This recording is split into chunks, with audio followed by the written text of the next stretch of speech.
Wall Street Memes Casino, I'm fine. and Sportsbook. This is Kugan Cassius for iFLTV with the Shangri-La, very posh, at the box. It is definitely posh, yeah.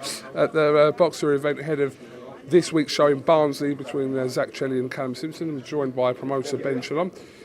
What are you on about? It's not posh. No, it is posh, but it's not down to us. Can't do a press conference this week, obviously off to LA tomorrow, so it was important to do something for the big event really in Barnsley on Saturday. So delighted to be here, delighted to have Caroline here, Chelli-Simpson, Zach Chelli, and looking forward to the week. We don't really get kind of big time boxing in Barnsley, so I'm sure the people in Yorkshire are going to relish this event between Simpson and Chelli this Saturday. Yeah, they love it. I mean, we went down, I don't know if anyone saw or you saw we did when we announced it, we did like the fans in the pub and everything, and it was just amazing to see. It's similar to when we went to Bournemouth, where they're not used to having something like that, and the excitement just to have Sky and Boxer in their hometown, it's like something they've not seen before. So even the football club, they bend over backwards, they'll do anything for you.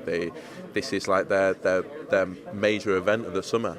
And so for it to sell out in 24 hours since we announced it, we could have, unfortunately, because it's a week before the season, they shouldn't really be doing the event given they're playing football on it a week later. So they've given us like one side.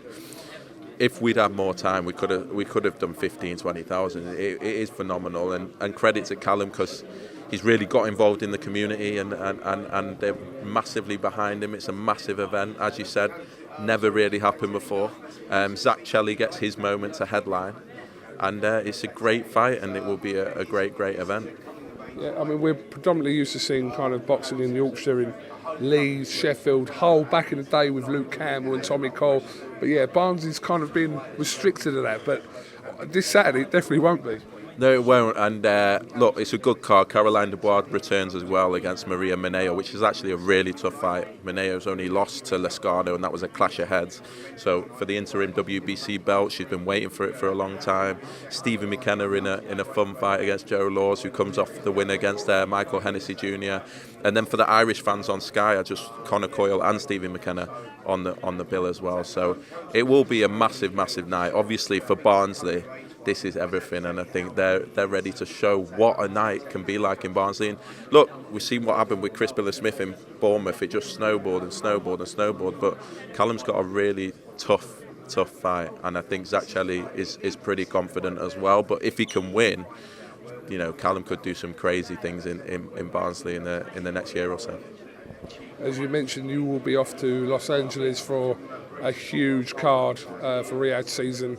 I mean, we've seen kind of snippets of Hearn and Crawford going at it earlier on today. But you're looking forward to a fun week in Los Angeles. Yeah, look, it's a massive week for our business, really. We've got Caroline, obviously, in a massive fight, Chelli-Simpson, Zach Chelli in a massive fight, and Martin Bakole in a huge fight. It's one of them where everyone's predicting. A lot of people going for Martin, a lot of people going for Jared Anderson. Obviously, Sugar Hill with Jared now, and he's someone I've worked with closely before, so obviously it's going to be interesting what he can bring to Jared in just one camp, because if you remember with Lawrence Okoli, it was too quick. You know, sometimes trainers need longer than that to gel, and let's see what happens, because Jared's going to have to pull something out of the bag, because for me, I think Martin's a stone and a half lighter than he was against Carlos Takam, and he's trained really hard, and what a moment for him. Like, Martin has been so hard, and you know, to get fights for, and to get his name in the big fights. He's done everything he can. He became number one in the WBA, and we've waited, and if it wasn't for His Excellency and the whole Saudi vision, this fight never happens. In normal boxing terms, this fight is just like, it's so ridiculous. It's so, you know, a lot of people questioning how they managed to get Jared Anderson to take Martin Bakole. I'm a bit baffled. It's a very bold move from Team Anderson to pick to okay a fight where Jared Anderson is in his career to what we know Martin Bakole is capable of probably beating 80-90% of heavyweights currently out there. It's a bold move from Team Anderson, so you've got to respect that. No, you have to. It is massive respect. Like, you've got the number one US prospect deciding to take on Martin Bakole. It's unheard of. So the money must have been extraordinary. But for us, it's like, Christmas come early in a way. Like, don't get me wrong, it's a hard fight. It's a 50-50 fight. But for Martin to get this type of opportunity and the doors that it opens if he beats and when he beats Jared Anderson on next Saturday are so big. Of course, he's going to Los Angeles. He's going to his home country. There's going to be, I'm sure, things to overcome this week. But yeah, he's ready and he's there, and Billy's there, and they're confident. And yeah, it's for me obviously for me it's the fight of the night, but I think it will be the fight of the night, and I think anything can happen. I mean, prior to Wilder's loss to Zhang, there was talk of Jared Anderson facing Deontay Wilder. That was actually the talk prior to this fight. So they're obviously got strong intentions of seeing how good Jared Anderson is at this stage.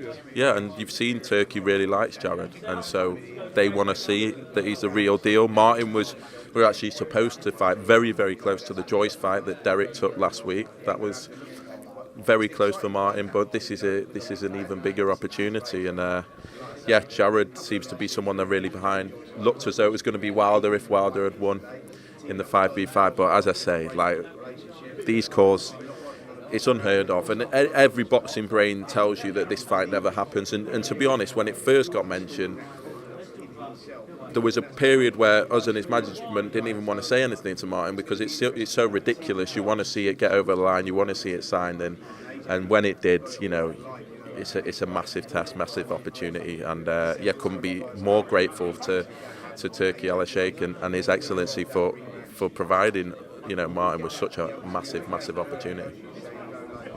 Let's talk about Chris Eubank Jr. Obviously, you announced the signing of Chris not that long ago. Kind of entwined with that was potential talk over a Canelo-Alvarez fight. Can you talk to me about that process and tell us how close that possibly was? Obviously, we know Canelo's now fighting Berlanga on September 14th, but how close was Chris to that fight with Canelo? It was close in the sense like offers were made and there was back and forth, but it got to the point where on this occasion they couldn't get to where we and Chris value the fight and value what he's worth in that fight, and I think that was just what they could do in September, and this was just the opportunity for September, and we said that we'll pick it up after this fight, and yeah, that was it. There was definitely interest there, and it was something that did go back and forth, but as I say, for this September, the value of the fight just wasn't there, unfortunately. But I do believe that fight will happen in the next 12, possibly maximum 18 months. But I think there's a big motivation for Canelo for that fight. I think in particular, people have always talked about could Canelo come and fight in the UK. And I think that's a perfect opponent to do so. Where did that talk come from? There was some talk about potentially September being a UK date for Canelo. Where did that come from? It was always on this occasion Vegas on September the 14th. But then there was, we did explore a UK possibility. But because of the big show on September 21st, you don't want to clash with that. One, out of respect, but two, it's a huge event and it's going to sell out Wembley, and it was looking at either side of that. So on this occasion, the value of the fight wasn't there, but it's exciting that they want the fight, and I believe it will happen in the next 12 months. Sorry, Ben, when you say the value of the fight wasn't there, obviously the money that you thought that Chris was worth in that fight wasn't there. So how far was it out? Without obviously saying bigger figures, but are we talking about it was way out, or was he talking about just couldn't work the deal out? It was enough out that there wasn't. We knew we weren't going to get there. So by the time we got there, so yeah, it was. If it was close, of course you'd expect to get there, but it wasn't. It wasn't for September. You confident though that fight can be made at some point in the next year or so? Yeah, I genuinely believe it happens. I think Chris is a showman. There's not many like him that you can imagine the press conferences, even one over here, one over there, how big that would be. And there was definitely, as I said, motivation for both of them to make that fight. But in the end, for this particular date, the budget probably wasn't there. But as I say, everything happens at the right time, and we believe that fight will happen. What is the move now for Chris Eubank? Obviously, recently signed with Boxer. What is the next move then? If obviously that Canelo fight isn't happening, what is the move for Eubank? The focus for Chris is titles. It's the one thing that's evaded him in his career. We just decided on his next fight, and so that'll be announced in the next week or two. And so it's excited to get going. He's been out the ring for or coming up to a year, or be at least a year by the time he gets in the ring.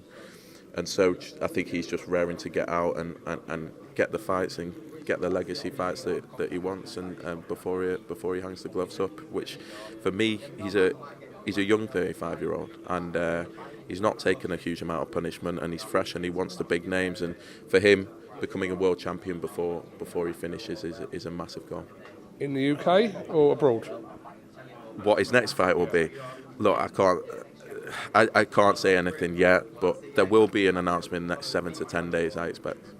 Have you had discussions with Chris about that still lingering Conor Ben fight that people do want to see, regardless of kind of whatever situations are going on and pending? As a fight fan, people still want to see that. I think he has. Look, it's always going to be talked about, but I think Chris has almost made it clear, and we're pretty clear, until the licensing has been sorted out, and that's always been what stopped that fight.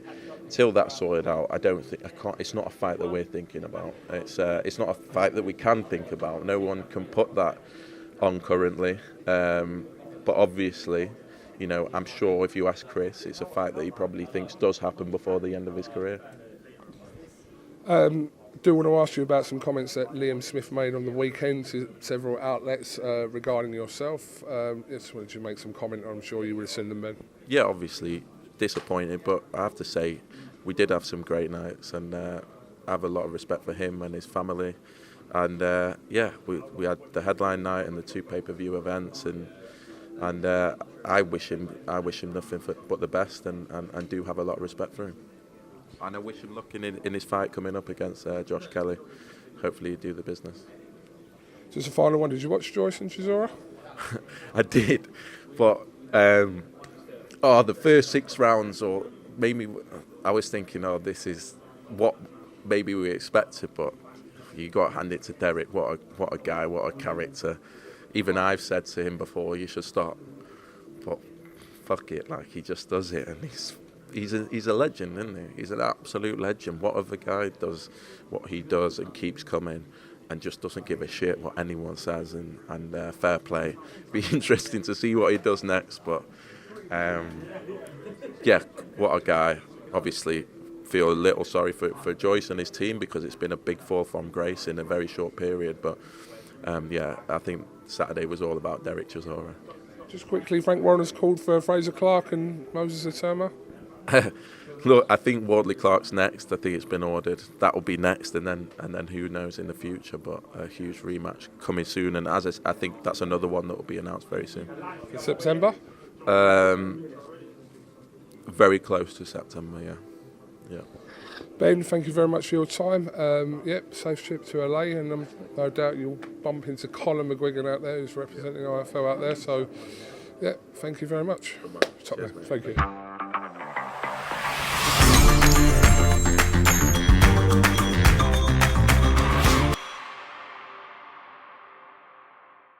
Wall Street Memes Casino. I'm fine. And Sportsbook.